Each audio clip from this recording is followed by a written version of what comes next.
খালেদকে ওরা খুন করে ফেলেছে ভাইয়া। কি? আমার চোখের সামনেই খুন করেছে, কিন্তু আমি কিছুই করতে পারিনি ভাইয়া। খুন হওয়ার আগে ও তোমার কথা কি যেন বলছিল। কি বলছিল? কিছু বলার আগেই ওরা গুলি করে দিয়েছে। তোর কিছু হয়নি তো?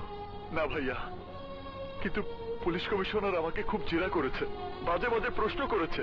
কি বলেছ ওরা? বলেছে আমি নাকি ইচ্ছে করে খালেদকে ওখানে ডেকে নিয়ে গেছি। তুই ডেকে নিবি কেন? যাতে ওকে খুন করা সহজ হয়। তুই বলিসনি খুনের সাথে তোর কোনো সম্পর্ক নেই? বলেছি, কিন্তু ওরা বিশ্বাস করেনি। ওরা বলেছে এই খুনের পেছনে তোমারও হাত আছে। হ্যাঁ ভাইয়া, আমি ওই খুনিদের 3 জনকে দেখেছি। চুপ, একদম চুপ। খুনের ব্যাপারে তুই আর কোনো কথা বলবি না। তোর টিকিট বুক করে দিয়েছি, কালকে ফ্লাইটে তুই ঢাকায় যাচ্ছিস। ঢাকা? খালেদ খুন হয়েছে আর আমি ঢাকা চলে যাবো? এখানে থেকে তুই কি করবি? আমি পুলিশকে খুনিদের ধরতে সাহায্য করব। ওদের তোর কোনো প্রয়োজন নেই।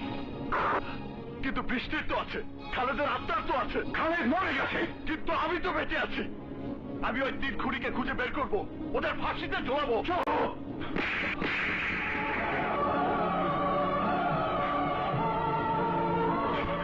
তুই তুই তুই তুই কিছুই করবি না।